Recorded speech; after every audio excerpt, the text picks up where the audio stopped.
Hi, Naomi.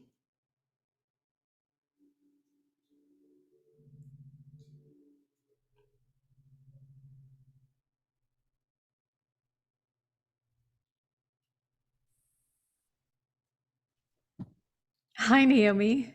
Hey Andrea, how you doing?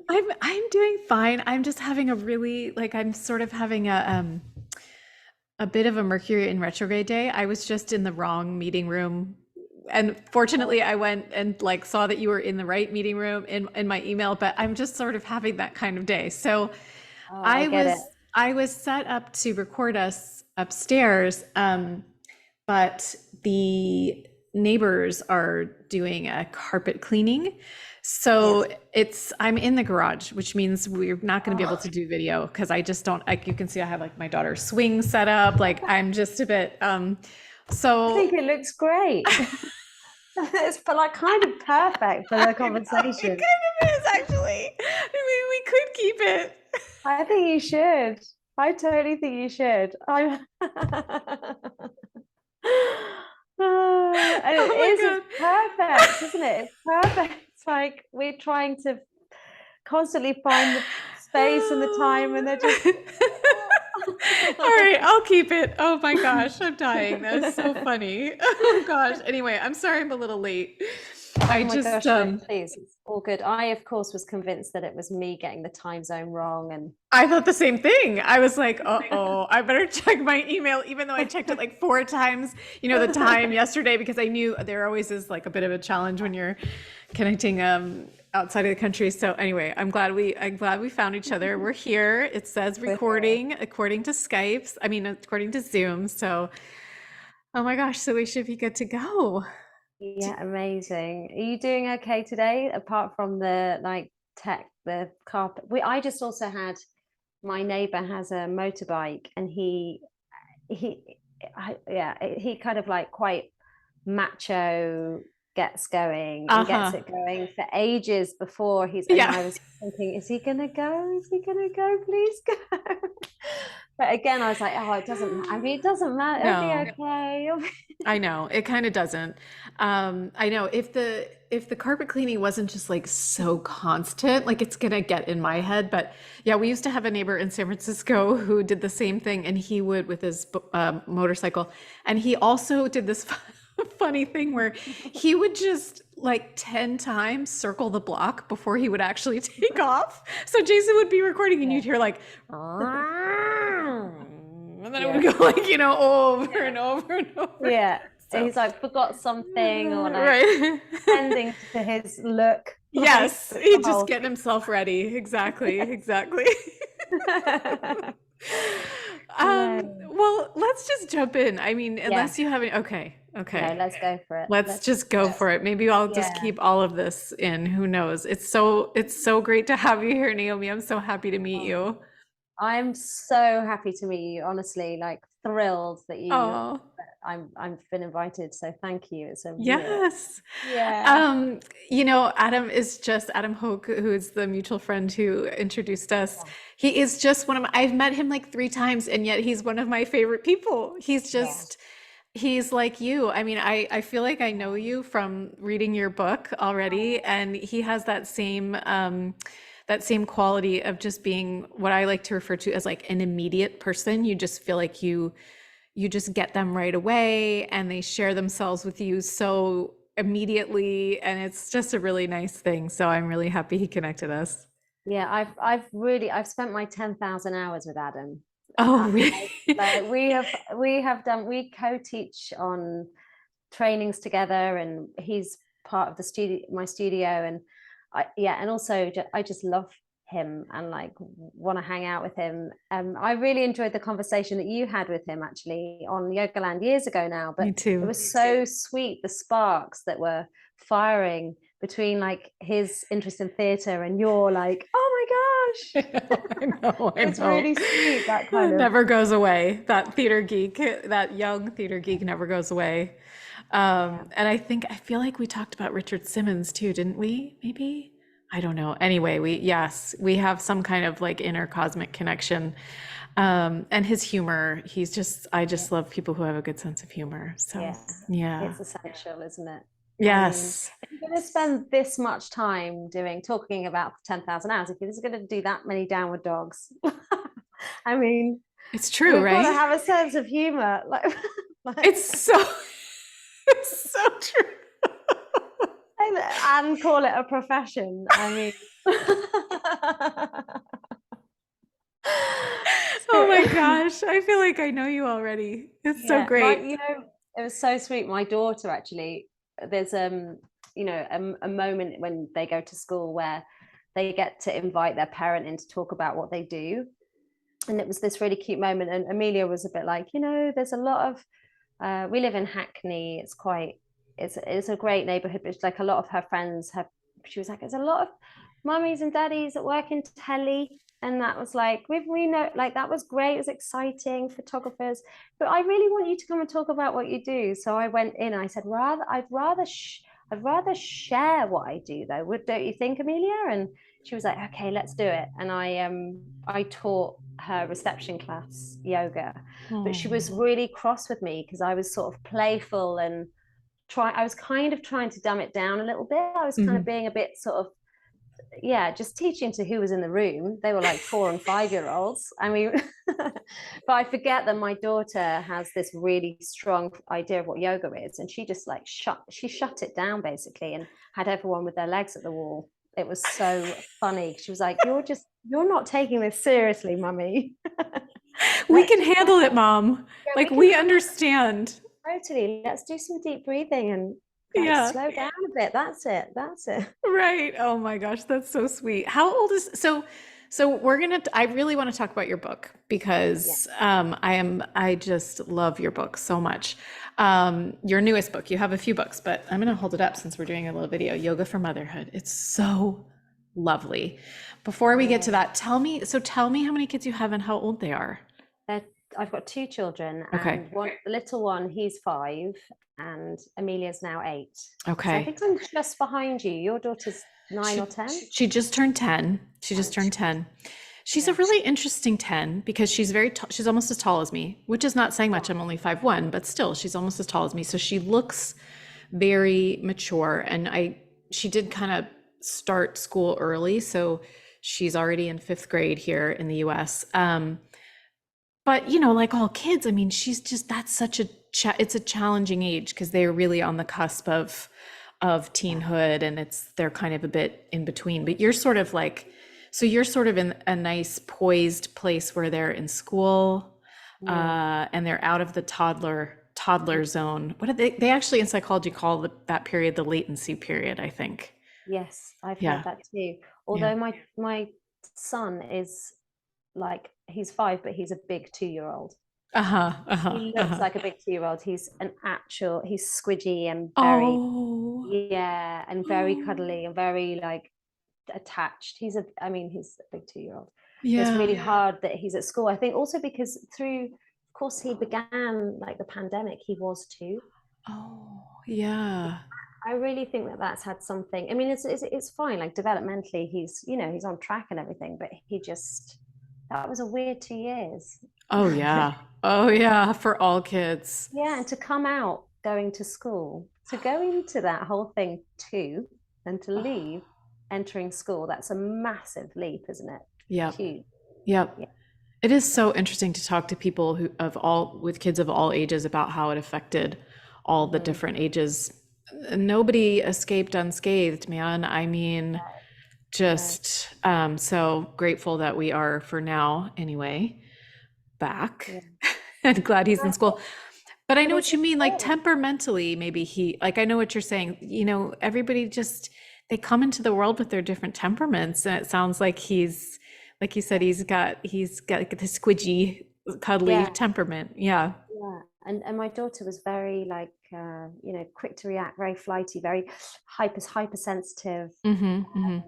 all of that stuff. I can really relate to some of the conversations you've had with Mm. various people on here, and yeah, my son is like of the earth, like Oh, yeah. grounded. So it has been really good for her actually to have him because he's so he sort of roots us all. He roots the whole family, actually. He's really calmed us all down.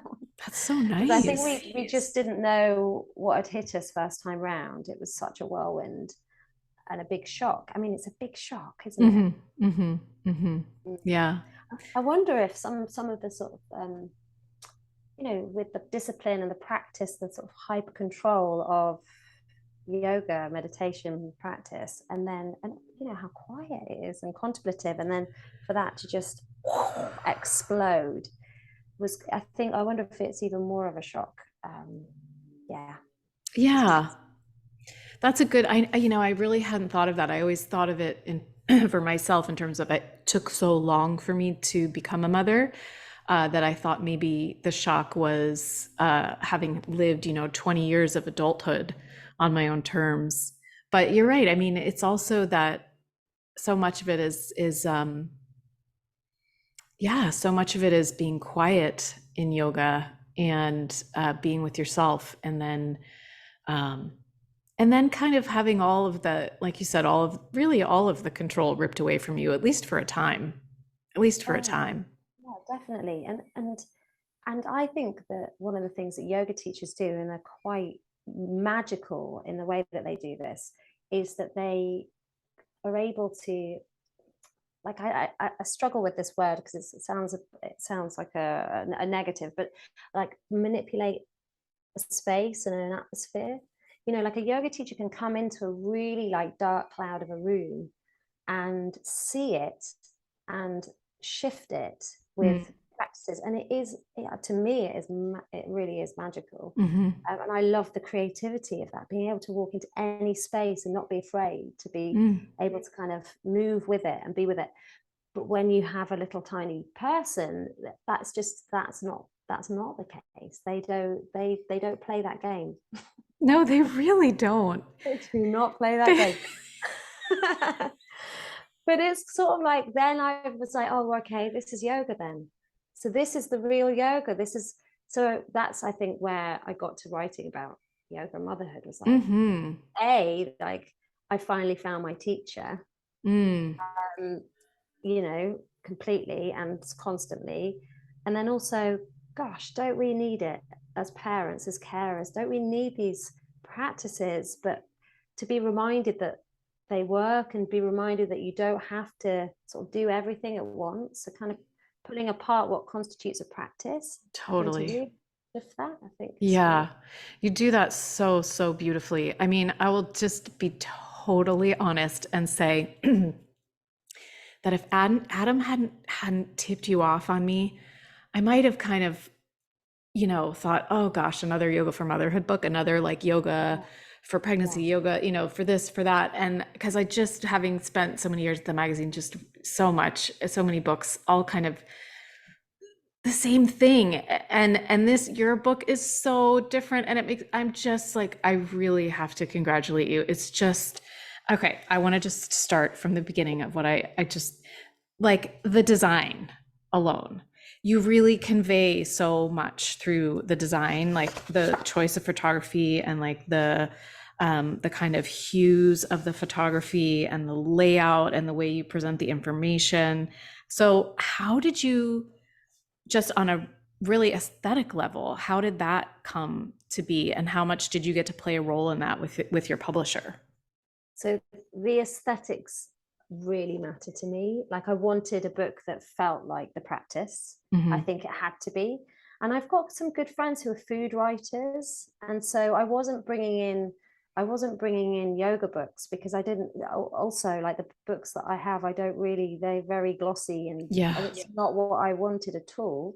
So I was bringing in, these beautifully shot cookery books that, really inspire ways of being, and that people can sit with. And so from a kind of that was my sort of aesthetic start. And then what's really nice is that sort of every level of it, they are people that I teach, and their friends. So the Oh. photographer is someone that I've taught for years, who's been on yoga retreats, and she's actually a food photographer. She's never shot prior to this yoga stuff. And so she just gets light and atmosphere, and Mm-hmm. that's so important. So that's, yeah, I think like the friendliness of like that to me is really important. The friendliness of working with people and seeing the whole thing through. Like I was not willing to compromise at all. But the great thing was that I actually developed this. I wrote this yoga manual initially for my teacher training, and I had it designed by someone that was working with my partner, who happened to be working at a magazine at the time, and it was really beautifully designed, and everybody who saw it said, oh, I would love that, can I buy it? And that's how it initially began. Mm. I was at a wedding in Miami, actually, in your, you know, beautiful, and I happened to be sat next to an agent, and we were sort of chatting about what we were working on. I was telling about the training, and when she said books, I said, oh, actually, I wonder if I should make this manual into a book. And when she saw it, she was like, absolutely, write the proposal, let's do this. And that was my first book, really. It was sort of an extension of that. And yeah, and I think once the publishers, because normally they get a proposal, which, you know, I get asked a lot by other yoga teachers, I want to write a book. How do I write a book? How do you go about it? And I'm so happy to just share that information on here. Like, it's, you write a proposal, you get an agent, and then the agent shops it around. Mm-hmm. And then the thing for me was that I did that, but I also had this actual hard copy of something that looked lovely. So I was like, wasn't willing to compromise on how it looked. I was like, this is how it has to look.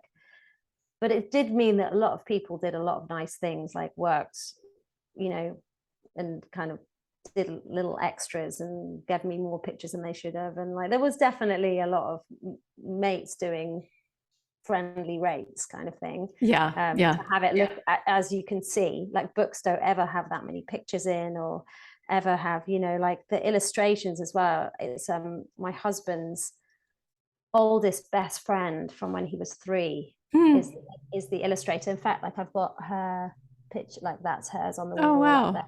Yeah. And I love her work, and so she kind of wanted to get involved, and yeah, so it was nice. It was really nice that it kind of was this really kind of friendly and organic process, I guess. Yeah, I think you captured it well by saying it's very atmospheric. And I think it also just, the book feels, for lack of a better word, it feels very cozy.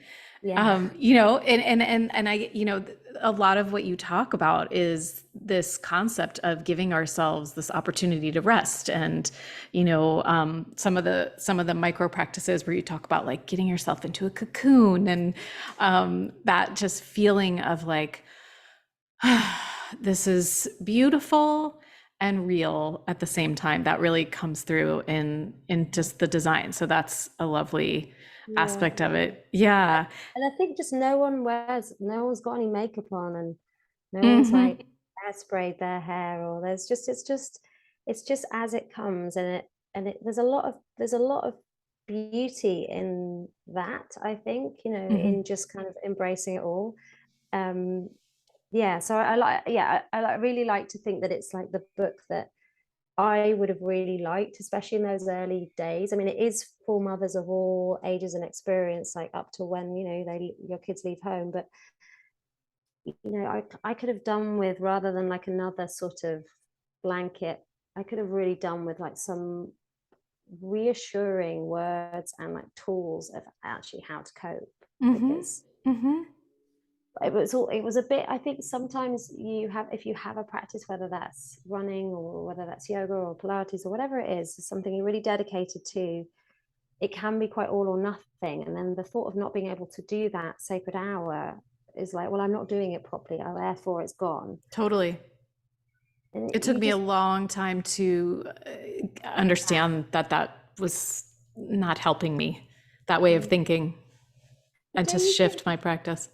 but you've done loads of really hardcore practice over the years as well, and, you know, Mm. really strong practice. And it's not to say that that's wrong, because it's not. As wonderful. I still love that stuff. But don't you think there's something really special in the little and the often, like Oh, and yeah, actually in terms of the elasticity of your nervous system, and absolutely. for real life, that is the stuff, isn't it? That's Yeah. where the real kind of yoga comes through in every moment. So yeah, I just think it taught me a lot. And then actually I wrote the book through the pandemic when I was like, oh gosh, all these mums at home.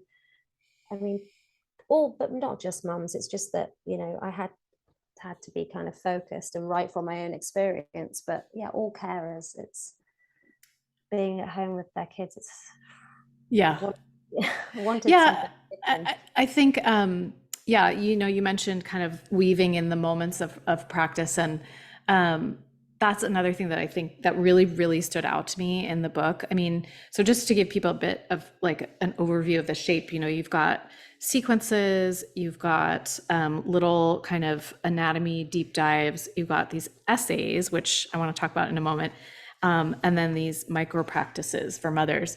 And first of all, I love like the way that you've written it, because it's, I feel I just at this point in my life get so weary of like, to do Viparita Karani, go get a bolster, two blankets, and blah blah blah. You know, you just kind of, all of the instruction in the sequences and the way that you approach the sequence is just very conversational and very natural, and makes sense, whether, like you said, whether you're sort of just starting out or whether you're more advanced. It's like we can all understand what's happening here. And it just kind of sets the tone.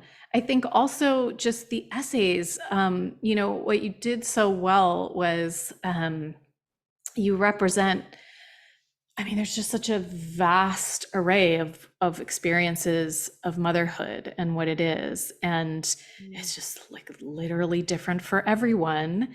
And yet there is some shared experience. And so I feel like by including all of these different essays by these different people, you really represent that so well. Like there was one woman who talks about, oh, that sweet essay about getting divorced and how her child rearranged all the furniture in the home before they told the child about the divorce, and it was driving the mother crazy because it just felt like nobody would in their right mind would set up their house this way, but she wanted to give her daughter some control because she knew she was about to dump this huge news on her. And then once she finally told the daughter, remember the daughter said something like, I knew daddy was going to be leaving soon, I just didn't know when. And he took the coffee table that the girl rearranged. Anyway, you just the essays are just brilliant. So how did are they these? kind of make me weep as they do. Yeah. They're the stories of these. I think, I guess it comes down to like what is for me, like yoga is, it is all our stories. Like the whole mother is the whole mother. It is through the divorce. It is through the, you know, experience of like fertility struggles and egg donors and all of it. It's like all of it is Mm-hmm. motherhood. Mm-hmm. There's no one motherhood. And I thought that, I mean, firstly, when I was actually at my lowest ebb, someone wrote me a letter who I had really put on a pedestal of like, you are nailing it. You don't seem to just be phased ever, but always calm and in control, and your children are able to freely express themselves. I just looked at this friend like, wow, okay. And she wrote me this letter and just sharing some of her kind of hardship, you know, some of the challenges, something in me relaxed. And I was like, it wasn't I wanted her to be having a hard time. Of course I didn't. I love this person. But it was just to be able to hold the two together. It's like what we do in our practice, to hold the weight and the lightness at the same time, you know. Mm-hmm. And I just thought that in that moment, I was actually in hospital with my daughter at the time. We were having a hell of a time. Um, and I did at that moment think, gosh, if I could ever come out of this and ever feel like I could share this, it would be to write a book, Letters to a Mother. And so Mm. initially I'd thought I could just write a book of letters, or like do, you know, a podcast of letters to a mother and just talk to mothers about all their different experiences. And at the end, we all just feel like seen and heard and whole together, sort Mm-hmm. of collectively, in that sort of beautiful yoga way. And so, yeah, I think that it was really important to have a range. And I guess the only thing, I am someone that feels that that's really, really important to have all these experiences heard, and some of the experiences you might not always hear that don't get the spotlight, but there were a lot more than got published. So it's a process. You know, I spoke to a lovely woman who had adopted two children, and I really wanted her experience in there. But in the end, some stories you can kind of contain them within 800, 1,000 words, and they work, and they do something, they move you enough, but they're in the context of the book. And then there were other stories that were just so big. Some of the stories were so big. I mean, not to say that these weren't. These are, there's huge, conversations around baby loss and grief and all of that, but it felt like I could kind of hold them within this container. Whereas, I just think that obviously for certain things, there are brilliant books that are all about that. So I just sort of did, it's that funny thing of like, I want it to be representative of all mothers, but I also don't want to sort of just gloss at, just be seen to just be sort of peppering a little bit of this and that in there, and not actually being kind of compassionate to their narratives, which is so important.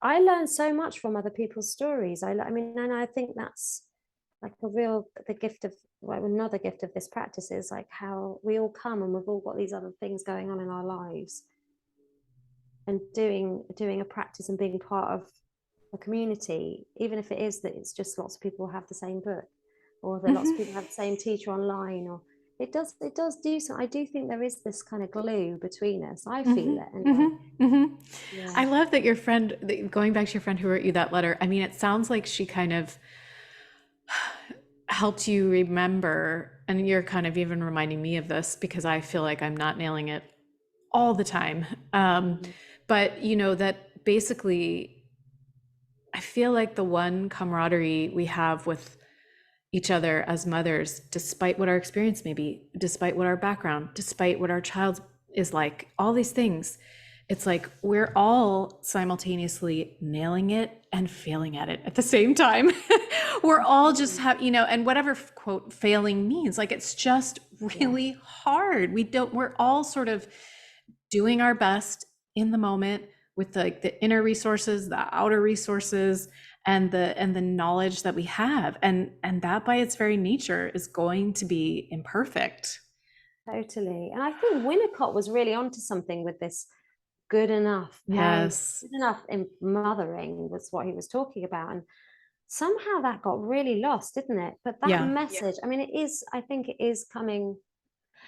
Do you know what it is? I think it is coming back in the intellectual way. Like these conversations are not unusual anymore, sorry, but I don't necessarily believe that it's felt in an embodied way. Yeah. And it's totally. And it's right, because it's like, yeah, we know, like we can talk about how it's okay to feel that you're kind of you're unable to can support this moment, or you've had enough, and we're all really supportive of each other, kind of talking about that. But okay, how do you feel that in your body? How do you kind of like check in with yourself physically? And it's not enough just to have the conversation, is it? I don't think. No, I think, and I think when you were talking about like pulling the practice apart, I mean, I think that's what you also do really well in the book. Sorry, I feel like I'm going to move this cord because I can tell it's making noise. But it took me because I don't know, it didn't come naturally to me to dissect my practice after I had my kid. And so it took me quite a while. I was like, it took me until she was about 2.5 before I really felt like I had my own practice again, and that I was willing to allow myself to do it in smaller pieces. And now that I've finally become more adept at that, and like weaving this in when I can and weaving that in when I can, I do feel like I sort of live the practice of yoga more than I did before when I was going to the studio 5 days a week, which is kind of funny, isn't it? It's totally funny, and I couldn't agree more. It's like it's almost like all those years of being in the studio and hearing the teachings and being with people and breathing were just like the preparation for now. Yeah, it's like training ground for the. Yeah, I don't know who said this whole "do you practice to live or live to practice" thing, and it's quite. And sometimes the practice can be almost exoticized a little bit and like put on this, Yes. like it really has to be all of this. Otherwise, Yes. there's no point. But yeah, that's interesting. I really like how you describe it as kind of dissecting the practice. But yeah, absolutely. The micro moments are just everything, aren't they? And They that really I also are. think, in terms of co-regulation, our kids are tuning into that. Totally. They are. I was with actually a friend's child yesterday, and she was a bit despairing because it was an unusual moment. I went up into the north of England. I don't drive, Andrea. Okay. I've lived in London forever, and I'm just one of those people that's never needed to drive, Hmm. because there's trains and I've got my bike. I mean, I do cycle with really heavy objects on my bike. The other day I transported an actual chair. Like quite, it's quite dodgy. But yeah, I tell myself I don't need a car. Um, but I was in my friend's car and her kid was having this rage, but I was saying to her afterwards, I'm so impressed with him. What an incredible thing that he was feeling it. And he was so frustrated. And normally when they would live in London, he would bolt, he would like run and like that would be what he did. But he was in a car, so of course he couldn't bolt. So he was breathing in through his nose and breathing out of his mouth. And I just thought that was amazing. This kid is like 7. That This is is huge. this is huge, and she's taught him that. It's like this is really good stuff because we Totally. weren't taught that. I wasn't taught that. I didn't. I'd been teaching for 6 years before I learned how to breathe properly. And I Mhm. remember somebody put their hand on my tummy and told me to breathe into my tummy, and I almost had a kind of quite emotional awakening of, oh, Mhm. I've just been holding so tightly Mm. on for so many years. And even though I was a professional ballet dancer before as a yoga teacher, and so I was in the Royal Ballet I left home when I was 12, and went through the school, and then Oh, wow. yeah, it was really, really intense. And I was in the company when I was 17, retired by 21. Wow. But I thought my kind of that transition from ballet to yoga, I thought that I was, in my body, and I Doing was it right, kind of. I was doing it, Yeah. quote Yeah. unquote right. And then this massage therapist put her hand on my tummy. I was like, oh wow, I don't have the basics. This is crazy. Not even breathing correctly. So yeah, I mean, Did you cry? Was it, did you have an I emotional did release? Yeah. cry. I Yeah. found really a massive cry. Hmm. Um, and then I kind of everything kind of started to reset a bit from there. But actually, I think growing up, having all that like hyper intense training, it taught me so much, but it also put my system under a huge lot of pressure. So I have a lot of health stuff. I've got type 1 diabetes, and it's a lot of managing. Hmm. Yeah, it's a bit like a full-time job, to be honest, but it's but Mm. it's another thing that yoga, again, like, it does help me to embrace all of that, and Hmm. Hmm. constant chaos, and this idea of balance. Like, nothing is balanced. I look at Hmm. my blood sugars and they're all over the place, and I'm like, it's okay. It's one marker of what the experience is. Yeah. Nothing is straight line. Yeah. Yeah. Yeah. Um, yeah, coming back to those micro moments, like you I will say, I think before I kind of had to experience my practice in micro moments, I would actually get like books at Yoga Journal that were like, 5-minute meditations and 5 minutes a day, and I would sort of like roll my eyes. And now the micro practices are my favorite part of the book, and those in the essays, and you did a great job with them. I mean, they're real. These are real things. There's one where you talk that's like for losing focus, and you talk about, looking at something close by. You don't need to stare. You don't need to strain. You're just looking. And I think you capture really well, like this idea in that one practice of coming back to presence just by looking at what's happening around you and being curious. Oh Yeah. my gosh, like so much is happening when you're mothering and parenting and humaning, and it's like to just take a moment to notice what is happening in a tender way can Mhm. be so valuable. And so all of those are just, you should make a whole podcast series of those because they're so Oh, lovely and helpful. so kind. I mean, I've sort of, I do think there is something really beautiful about the simple practices, and Hmm. I think that so many yoga teachers have got lost in trying to make a living as well, and it's got so complicated, Mm. and choreographically as well, it's just so complex. And I know from my nervous system as well, just repetition and like small things often is, it just makes me feel better about Yeah. everything. And And yeah, the gaze thing is good, because often I think when, if your mind is jumping around in so many different places, I think you have 2 minutes to do some breath practice, but your phone is just there and everything is so distracting.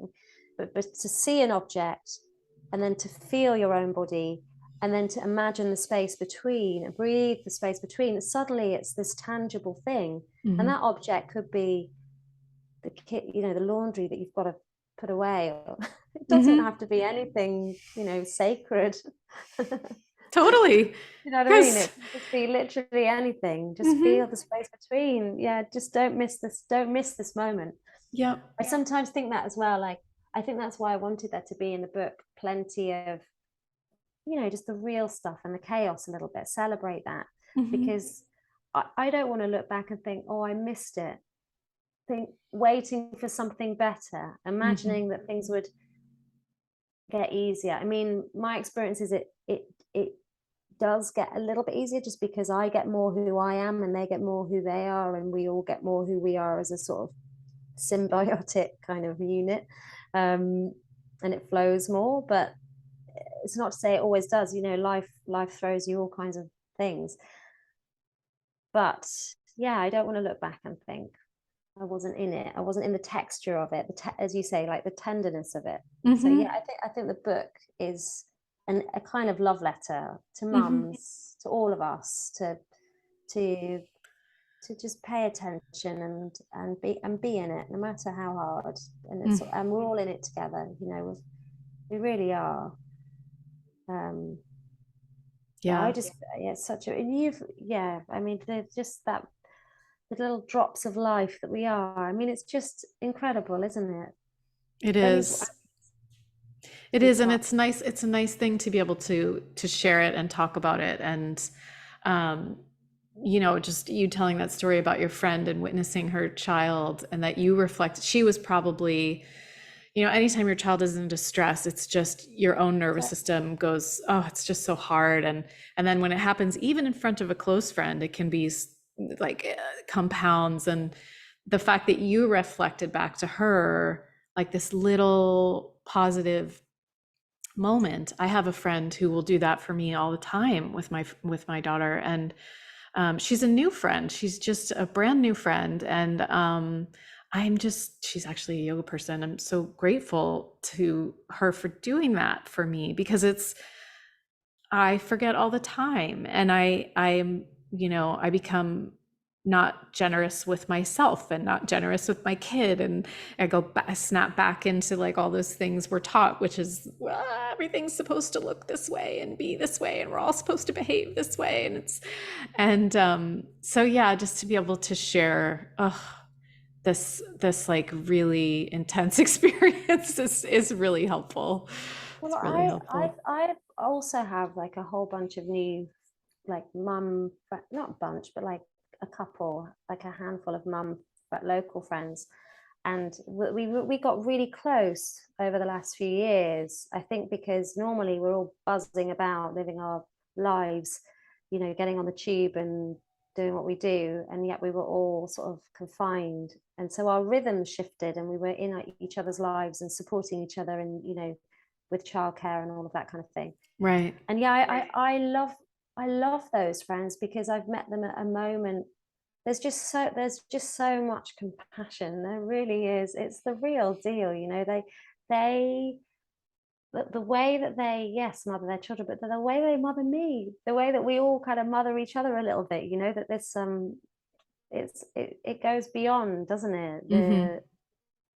The confines of your own home, actually. Yeah. And that's such a nice kind of atmosphere to be in, to feel like you have this sort of neighborhood of support there. I mean, two of my dearest friends have actually moved to Yorkshire, so that's really annoying. But It's hard. yeah, yeah, that's annoying. But it's still, but actually, it's still, they're still there. It's still good. Yeah. Yeah, yeah, yeah. One of the things you mentioned early on as we were talking is, your child or your kids being your teachers, and I just couldn't agree more. I just don't, there's just no way I would have experienced the growth I have so far had I not had my kid. But I wonder if you could just unpack that a little bit in whatever way you feel comfortable, just because I think it's such a great thing to remember that they are our teachers. They are our teachers. I mean, even down to so my daughter had a milk protein allergy when she was little, so she just screamed solidly for Oh, 6 months. We couldn't sort of figure out what the thing was. And I was being referred to sort of the mental health unit because everyone was like, wow, you are sleep deprived and crazy. Because I was trying to work out what was wrong with her. And I was like, actually, I just really can't bear the suffering. Like it was too much. She was sweating, oh my flip gosh. arching. But because she was putting on weight, the sort of medical professionals weren't concerned.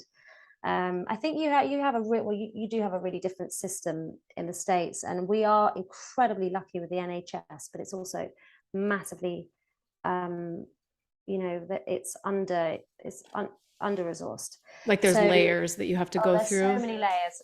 There's so many layers. So it just took us ages to get referred to see a gastro pediatrician, even though we were willing to like pay for this private appointment. And then we were there 10 minutes and he said, yeah, your daughter, she has a milk he just looked at her, observed us. And I wept because I'd finally been heard. I'd been told I was, needing support mentally. But of course I was. But actually, all I really needed was her to be okay. And Right. then, ah, Hmm. so there was this first moment of, yeah, I guess a little bit like what in that process, I was losing myself. I was so absorbed in her experience. There was huge kind of, I guess, a kind of a quite complicated kind of codependence. I was there, I was the person, but it was just I needed to be there. I would not leave her crying with anyone else, Hmm. even though I could have really done with a break. It was just I had to absolutely fix it. But once I was sort of coming through it, my partner, he's just wonderful. He's so supportive, and he knew that I needed to get back teaching, even though I was an absolute ghost of myself. And so I did, and I just taught one class a week for 1 hour. And in that hour, it just everything started to get a little bit better because of she was ready. She needed to be let go of. She needed some space from me as well. I needed space from her.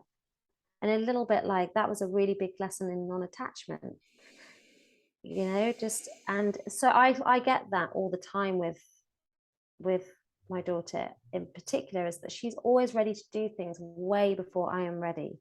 Oh, Like wow. sleepovers, I was just not ready for sleepovers. Like, really, we're doing sleepovers? But she was ready.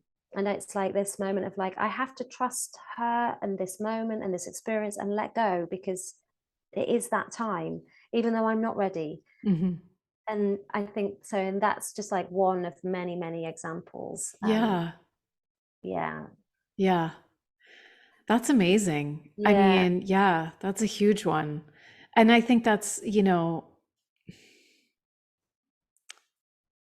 it is an important, it's like the non-attachment aspect of the practice. And I have friends, well, my nephew went off to college just last week, and my one of my best friends here, son, is going off to college in a couple weeks.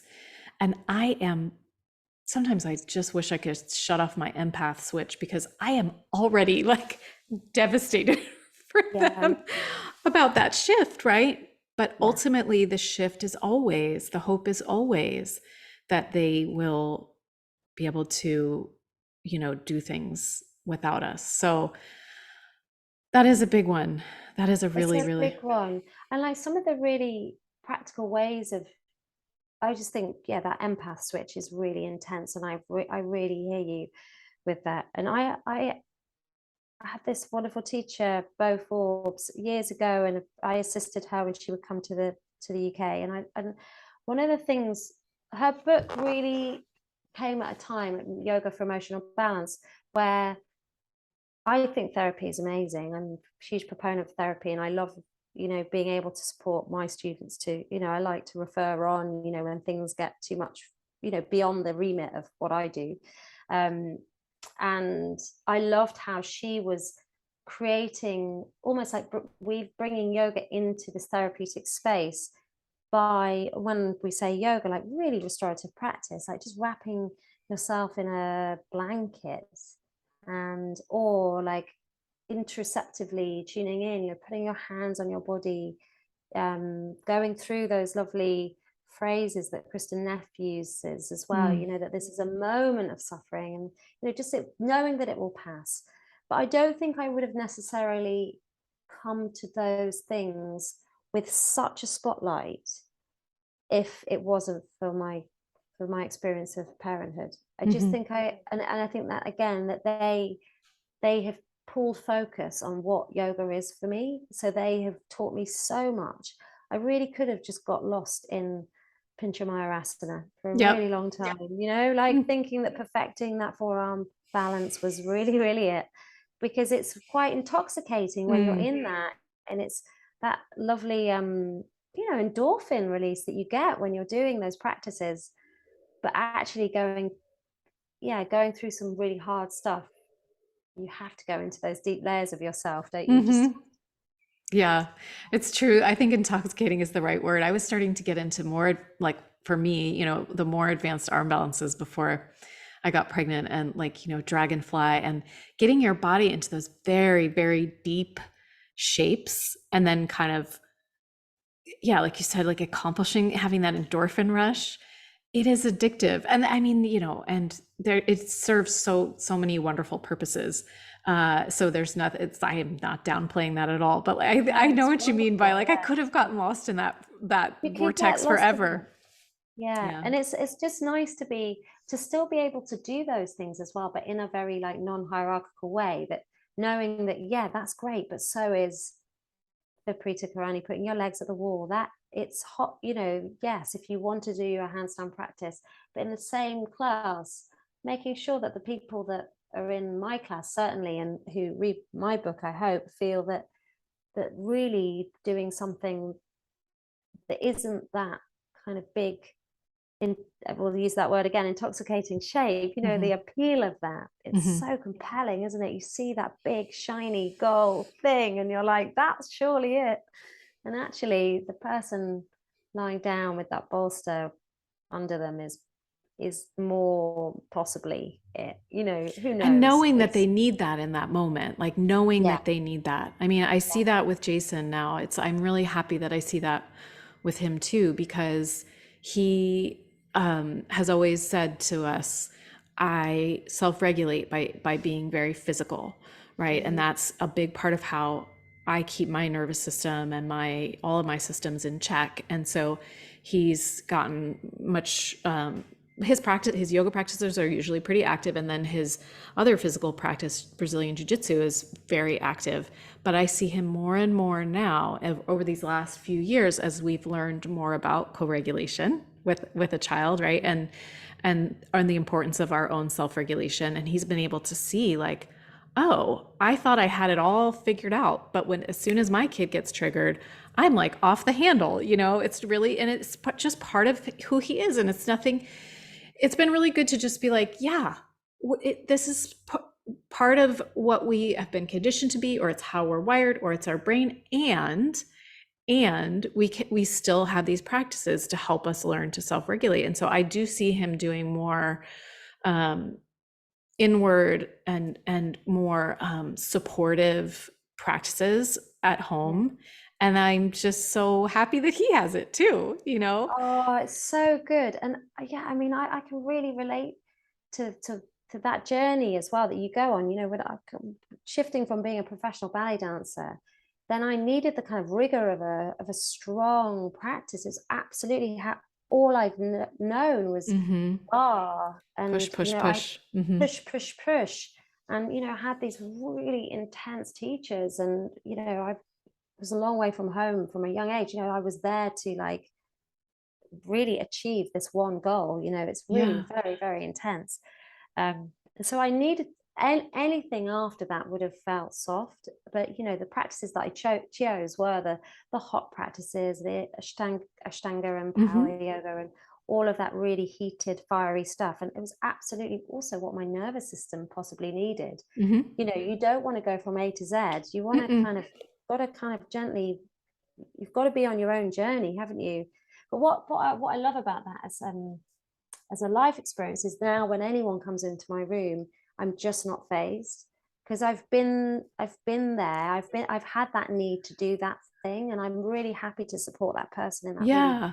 big shape for them if it means so much. Like, let's do that. But then at the same time, making sure that the person, lying down, feels that they are equal to, there's room for everyone, which I think Yeah. is great. Absolutely. It's like you've been through all the phases, so you recognize what that we all need different things at different times. Yeah. So tell Yes. me, Naomi, what is your teaching schedule these days? Where are you teaching? Yeah, so I have a studio, a small studio in East London.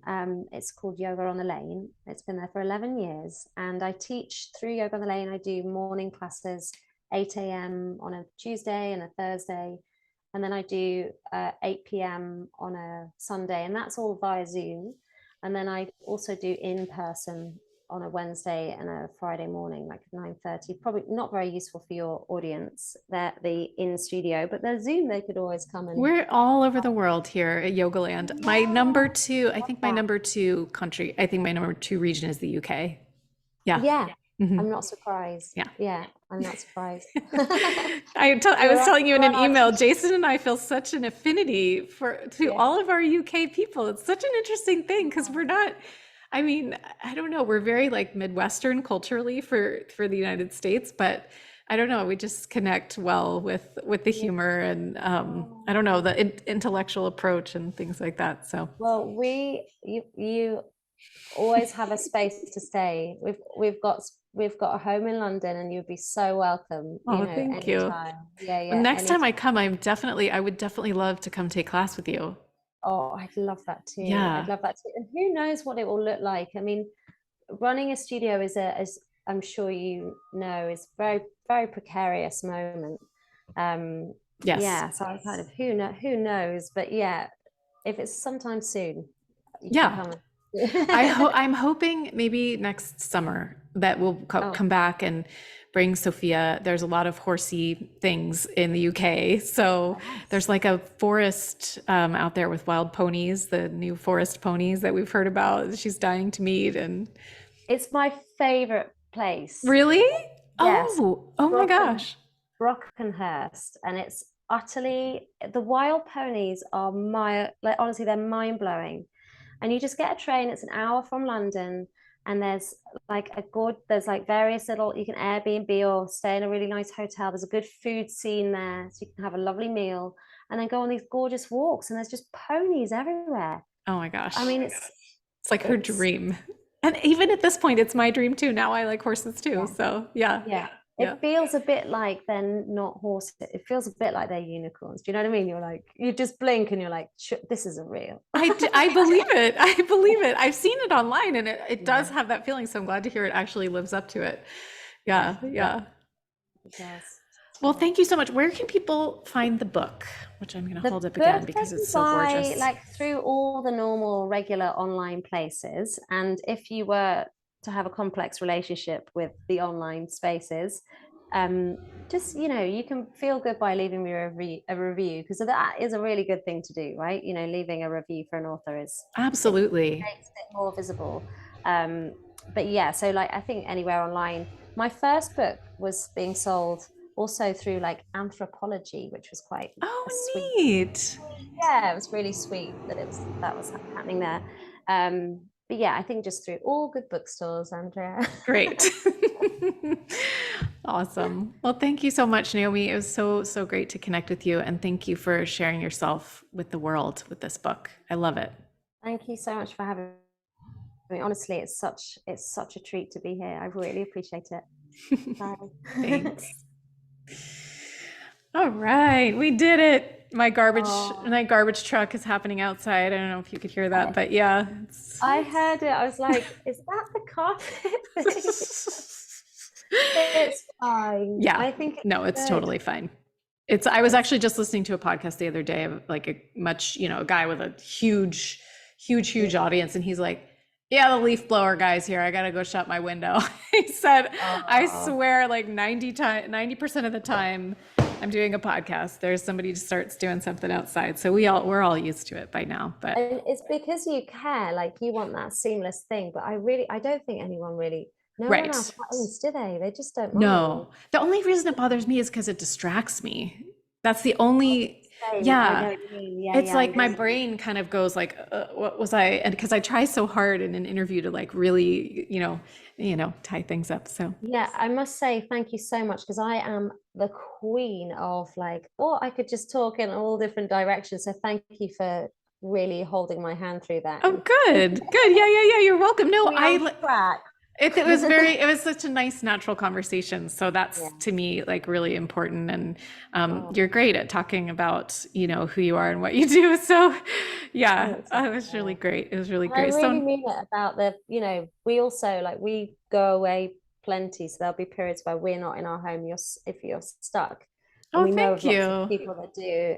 Yeah, where we live is such a nice neighborhood and it's by Hackney Marshes, and there's also a kind of horsey thing in there. Oh, There's a wow. little So when you place. said Hackney, I didn't realize it was in London because I knew you had a Yeah. studio in London and then I thought, how does she do that? Which is why at the end I was like, so what are you doing these days? Because I couldn't figure out if you still had. Yeah, Yeah, I get okay. you. Yeah. No, it's zone two. It's Oh, yeah, yeah. okay. So where you come when you come to try yoga, Camden, Yes. Dalston is my studio, and like 2 stops away is where I live. So it's yeah, Oh, really okay. close to Boston. Yeah, Okay. Okay, great. easy on the bike. Yeah. Oh, wow. Oh, right, because you don't drive, which is very admirable. It's very admirable. Yeah, you just don't need to. And I mean, and then David drives, and if we're away for a weekend and we can't get the train, he'll hire a car. We'll hire a Yeah. car, but it's just we just don't need to. Yeah. Yeah, Yeah. yeah. My neighbors in San Francisco were the same. They would hire a car and go on the way away on the weekends. And I mean, it's so much more convenient when you're in the city. In a lot of ways, you're not parking a car and dealing with all of that. So, yeah. Exactly. Oh, thank Well, you so much for having me. it was so great Loved to meet it. you. And I hope that, I hope we can cross paths again. Because Yeah. I don't know. I really did love your book. I wasn't just saying that and just felt like a connection. So yeah, so hopefully we'll Yeah, figure and something. Andrea, honestly, I've listened to your podcast for years, and I've also been like, I need to meet that. We would get on. I We know. really agree on so many things. Really? Yeah, I know you know more Yeah, about me probably, but yeah, yeah, totally. yeah. Yeah, but I do, and like the people that you have on, I'm like, it's all very in line with Good. my life and yeah, Good, work and good, good. That makes me happy. yeah, That makes me happy yeah. because I've been doing it for a while. It gets to be like, it is hard. I just actually said to my friend this morning, I said, all the people I'm interviewing this week, I'm genuinely really excited about. And Oh, that's I really try not to interview anybody that I'm not genuinely excited about, not to say that I do, but there's just like it ebbs and flows and course, phases. of And course. this week it's you, and then Chelsea Jackson Roberts, who's just such an interesting person, and Sarah Yeah. Kusera, who's an Ayurveda person who also has like her books are like yours, like also just like so lovely and thoughtful in the way that they're laid out. And it's so important to Yeah. me as a publishing person, just the experience of the publication is just as important as the prose. And so yeah, so it's really nice to feel like I'm back to feeling excited about this. So Oh, that's so good. And just from a practical point of view, how long does it take till it airs? I mean, Do you have, I'm so because I'm coming off of summer, I'm really behind. And so I mean, I might air yours next week. oh, I fun. might just, Yeah, record things in the intro in the next few days, and then I just send it to my producer, and then it's pretty much there. So you or amazing. Sarah will go next week, and then you would go Okay. the week after. So Oh, yeah. fab. Yeah, Great. I Oh, have I have your photos from when you filled out the form, and I'm sure you also put in like any place to did you put in places to Yeah, tag you as well? Okay. yeah, I Okay, so did. you'll Yeah. know. Yeah, so Yeah. you'll know. You can. Oh, thanks so much, Adair. Yes. It was amazing to meet you and have a You good too. day. You too. Okay, take care. Bye. Bye Bye. bye. Bye.